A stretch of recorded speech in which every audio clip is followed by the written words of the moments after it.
Ladies and gentlemen, welcome to another edition of Second Take. It is a special edition, episode 40.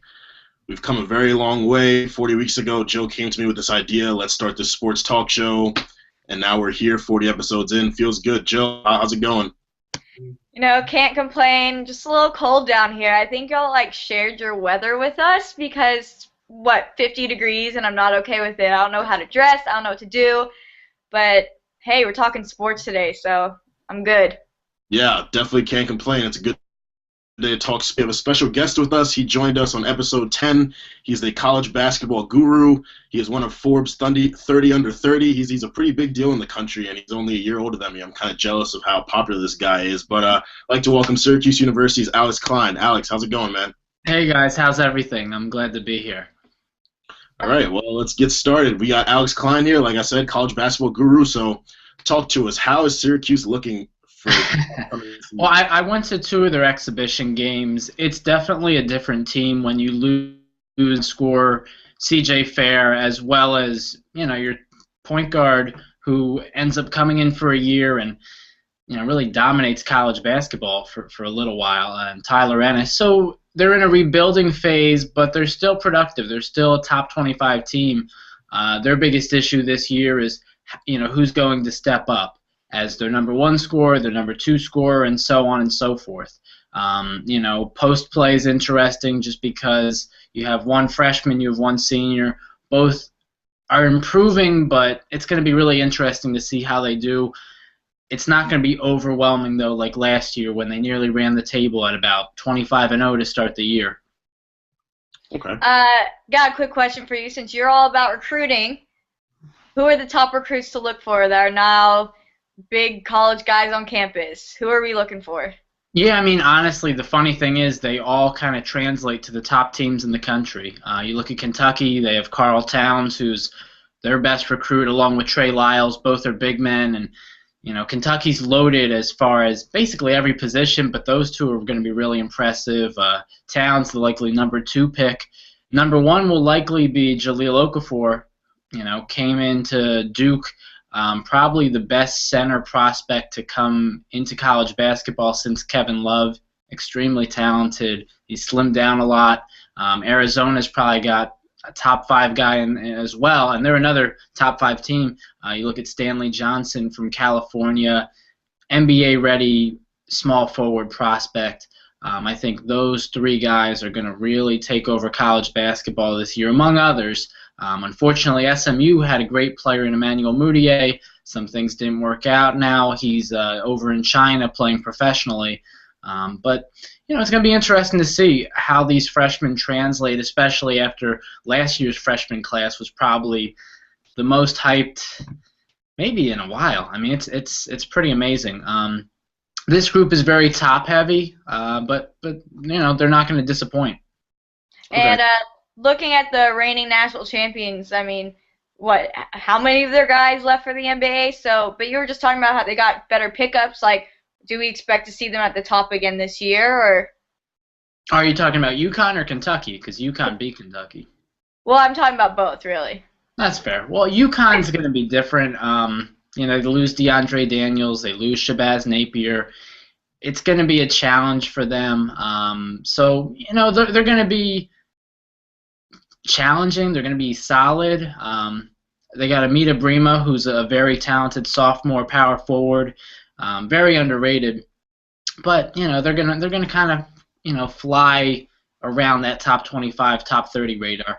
As far as Kentucky goes, it's gonna be pretty smooth sailing. I think the SEC is pretty competitive, but it's nowhere near where the Big 12 and the ACC and the Pac-12 is at this point. So Kentucky's gonna be really interesting to see as far as playing time, as far as how the younger guys step up. Just the depth chart, how many guys is John Ken? There's going to be a lot of interesting side stories that go along with it. And, I think his whole idea where he brought that, for those 2 days in which all the NBA scouts could come and watch their guys, I thought that was pretty smart. Not from a standpoint of, we want to get as much exposure as possible, but as far as ruling out, the distractions. How much distraction can that be? who knows? But they're very well-grounded kids over there, and it'll be interesting to see whose stock slips, whose stock rises, and how this roller coaster of a season turns out to be. All right. Jill didn't ask, so I'll ask for her. What should we look for out of the Texas Longhorns? Texas has a lot of depth. They really do. Yeah, we do. Yeah, we do. No, they do. They're a very talented team. Probably tied with Kansas as far as the front runner to win the Big 12, although I will say give Iowa State some credit where credit is due. I think those three are going to be very competitive. But the thing I like about Texas is just how much depth they have at each position. Obviously at the center you have Cameron Ridley, you have Prince Ebay. Both of them, just massive in different ways, where Prince can block a lot of shots. Cameron takes up so much space down low. He's going to score in the post. Then you factor in Connor Lambert, who's coming back as a junior, who was very productive, as well as Miles Turner, who comes in very hyped. So their front line is long, they're athletic, they're extremely talented, they're huge. They're going to be very tough to stop. Then you look at, on the wing, where you have, Kendall Yancey and Javen Felix running the guard spot with Isaiah Taylor, who could have a huge another breakout year. Jonathan Holmes at the wing. I mean, it's a really talented team, and then you factor in the bench players.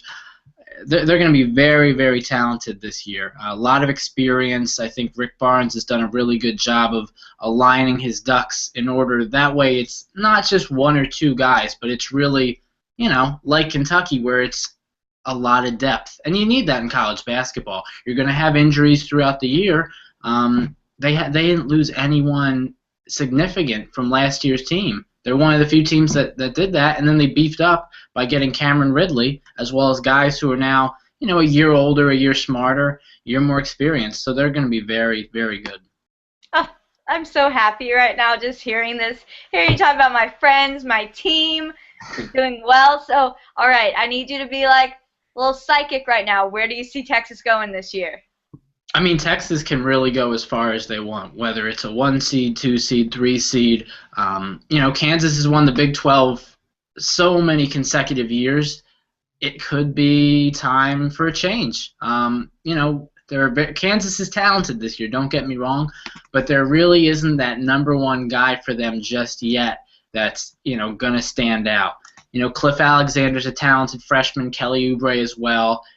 Those are guys who are going to have to feel things out. They might not be able to make an automatic impact off the bat. The point guard situation for Kansas is really interesting just because they may be starting a freshman in Devontae Graham, who's talented.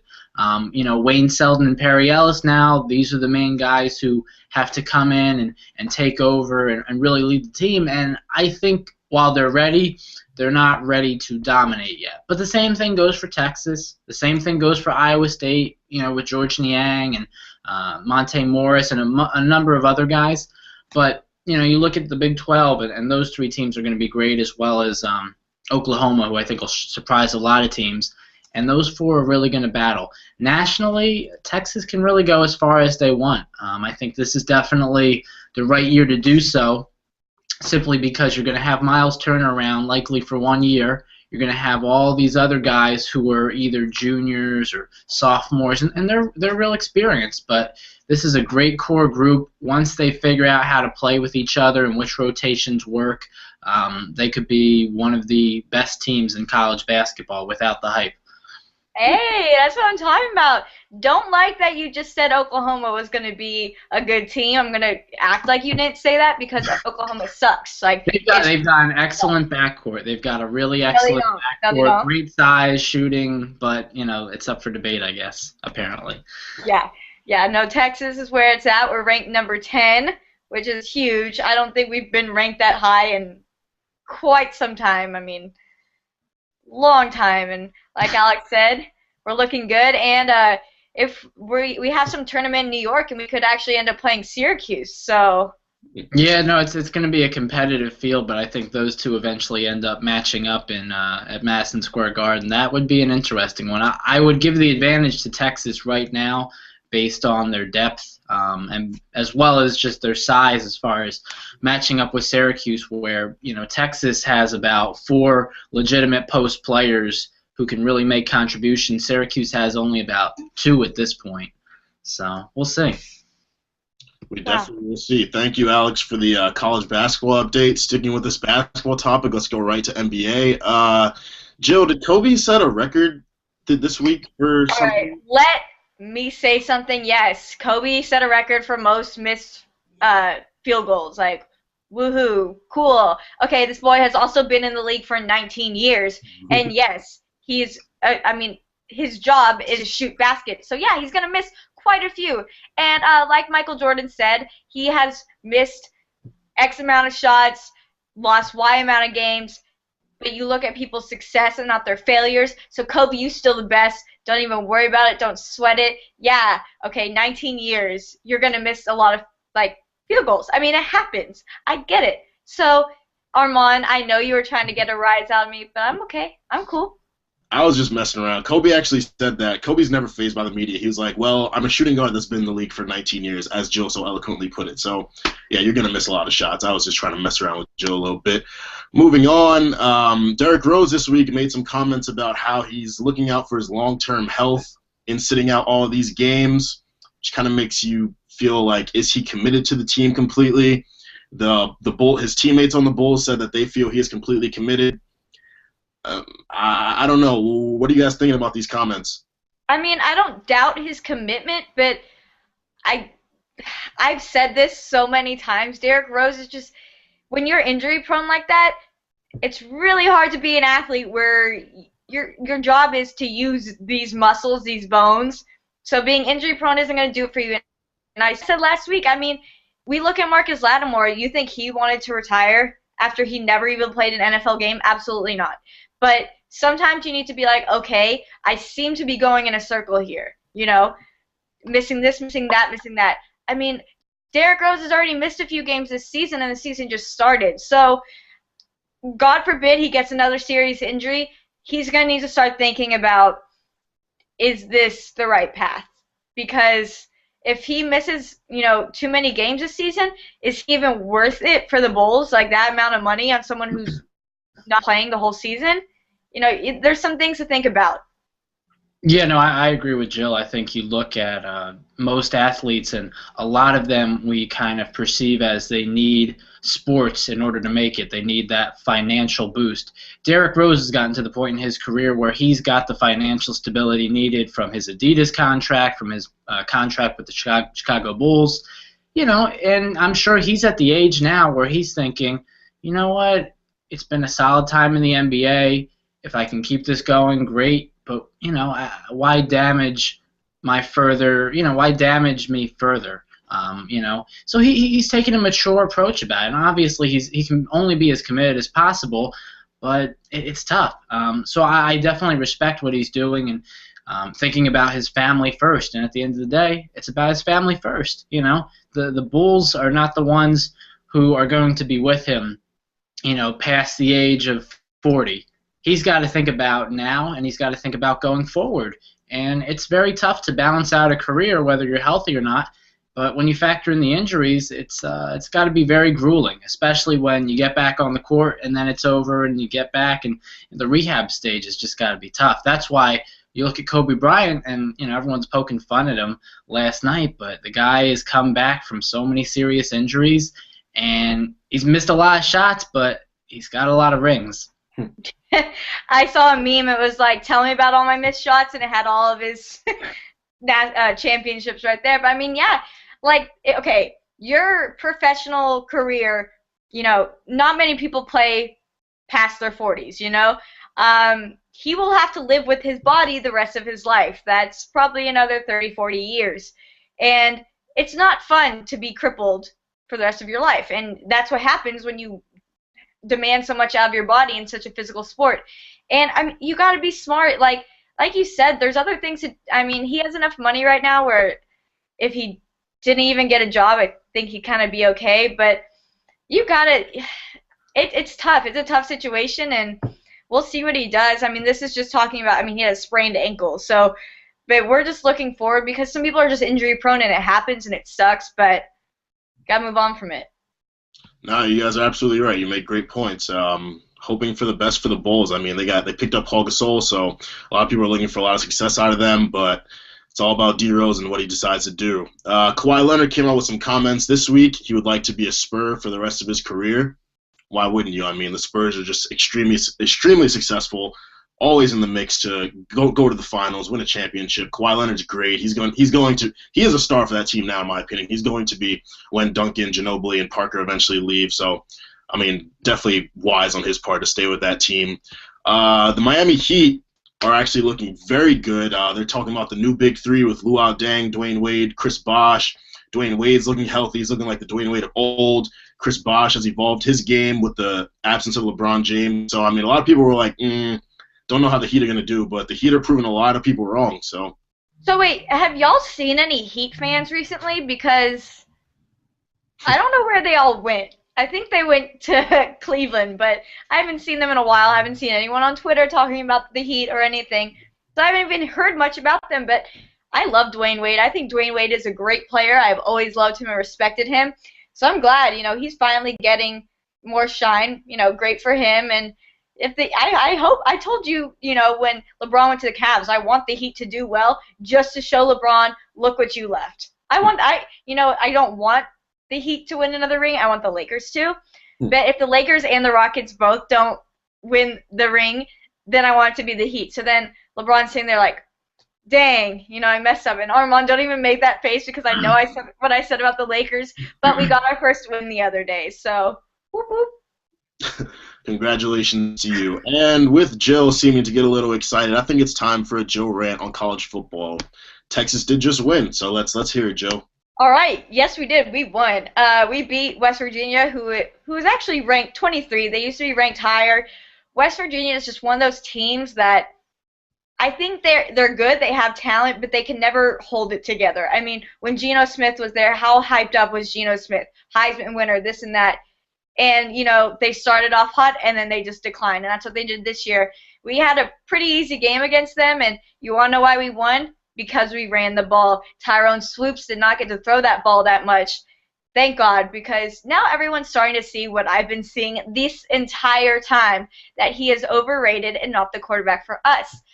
That being said, we play Oklahoma State this weekend at Oklahoma State, and I don't know how this is going to go. We need one more win to be able to qualify for a bowl, and after Oklahoma State, we have TCU on Thanksgiving, and TCU is TCU is amazing, and they're now ranked number 4 in the college football playoff rankings, so they actually made the cut for the playoffs, And I have my own issue with the playoffs, the top Power 5 conferences, but yet there's 4 teams, and that's a talk for another day. But I mean, I'm glad I want a Big 12 team in it, and it that's what we need. And we also had another Big 12 matchup with Baylor and Oklahoma lost, which I'm just so happy about. Oklahoma's overrated. Been saying it. They almost lost to us, and we kind of suck. So there's that.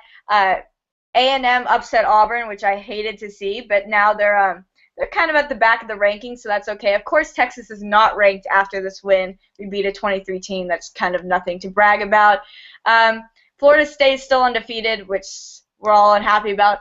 And TCU, like I was talking about, beat Kansas State. Kansas State destroyed us, so I really see TCU as just like, I'm scared of them, and it's going to be a hard game.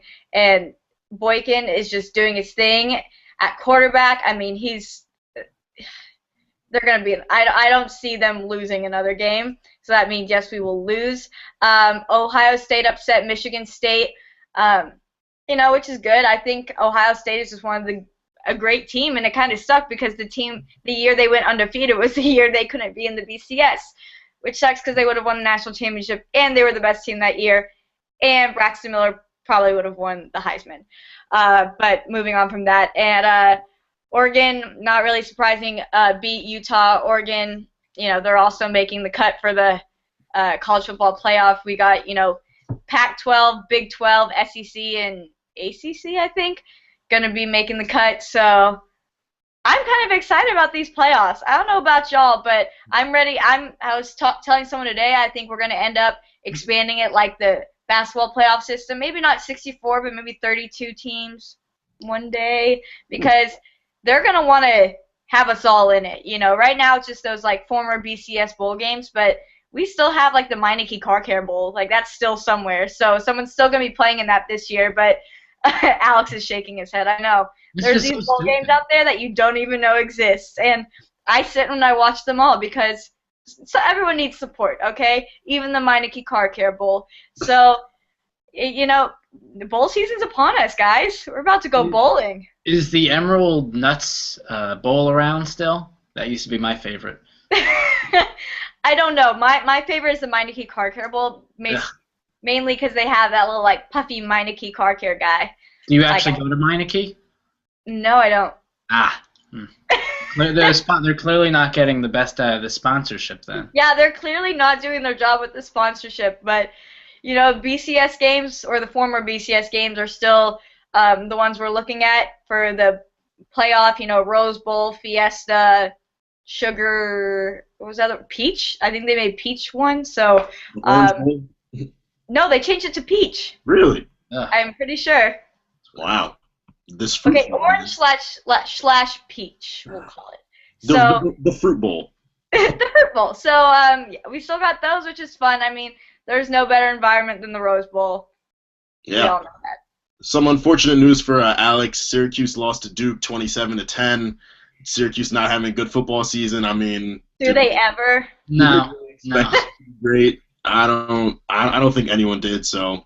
Yeah, sorry about that, but let's move on to some NFL before we close.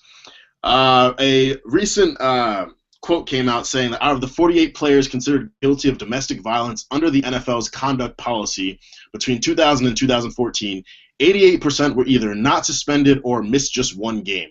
So what that says is that the NFL is not following its own conduct policies. And I'm sure Well, of course they're not. I mean, and we have the same, I mean, we can't just point fingers at the NFL. We got to look at the MLB and we got to look at the NBA.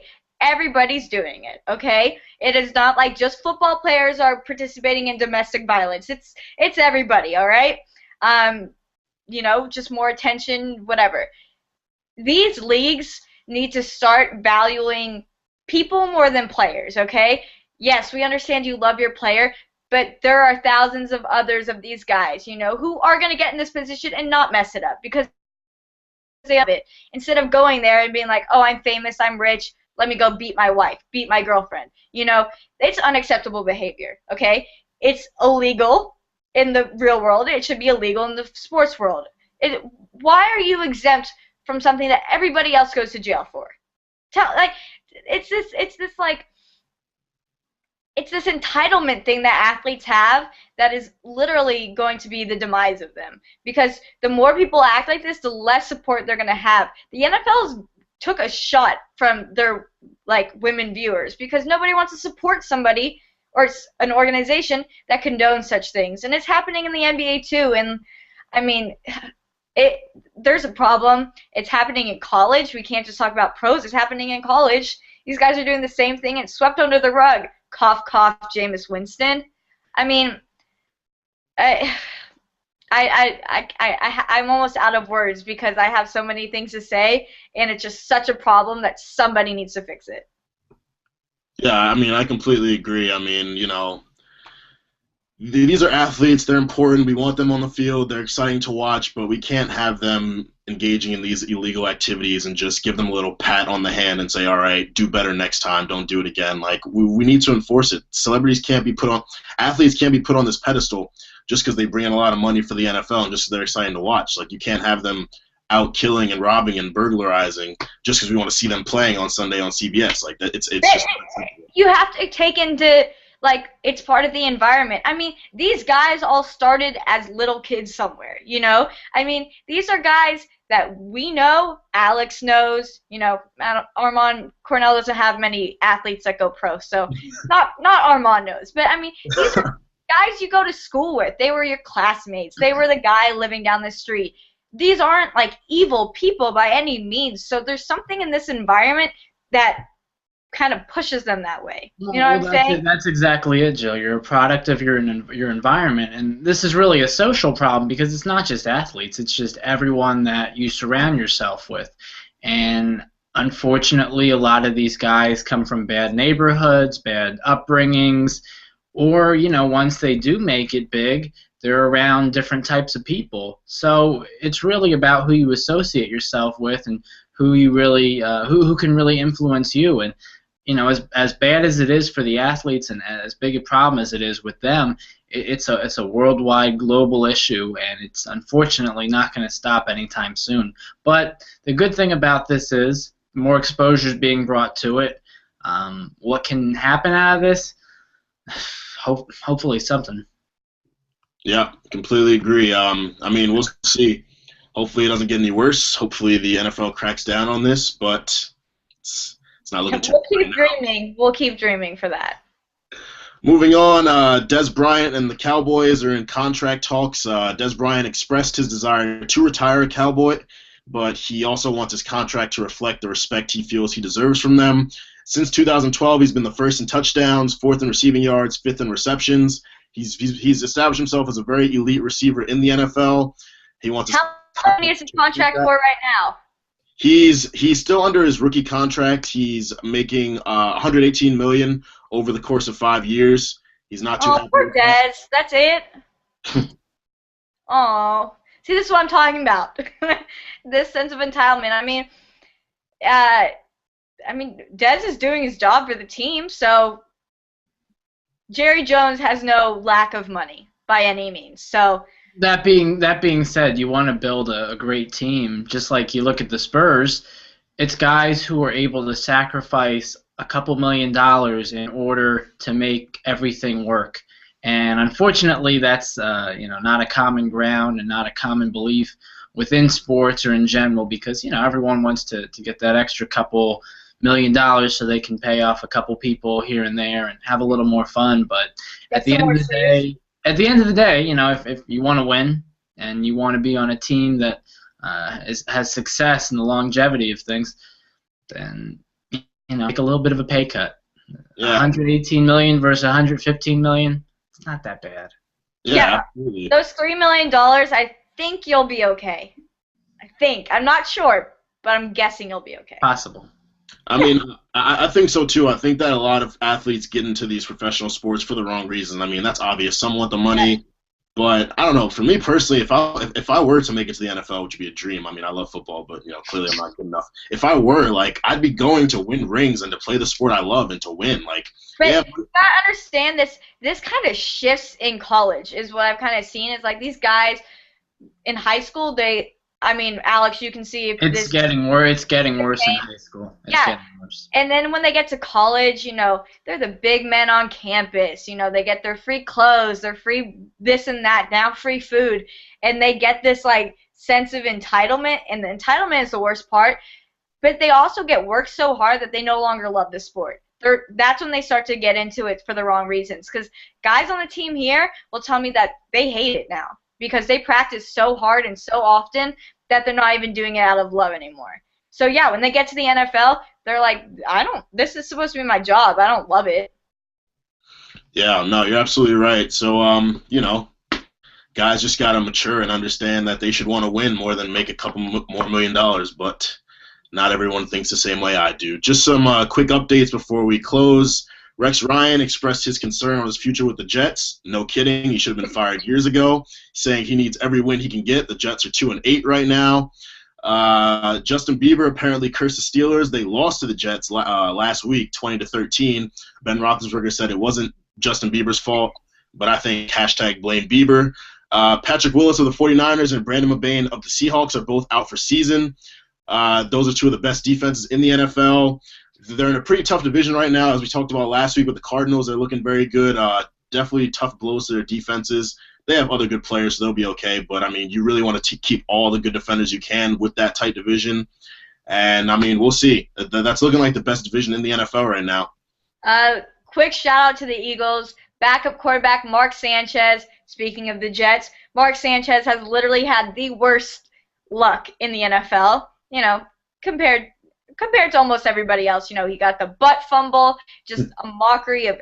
I mean, everyone makes fun of him, and he had a huge win on Monday Night Football. Eagles destroyed the Panthers. Yeah. Great game. I'm so happy, and now we're still top, at the top of the NFC, higher than the Cowboys because we're better than the Cowboys.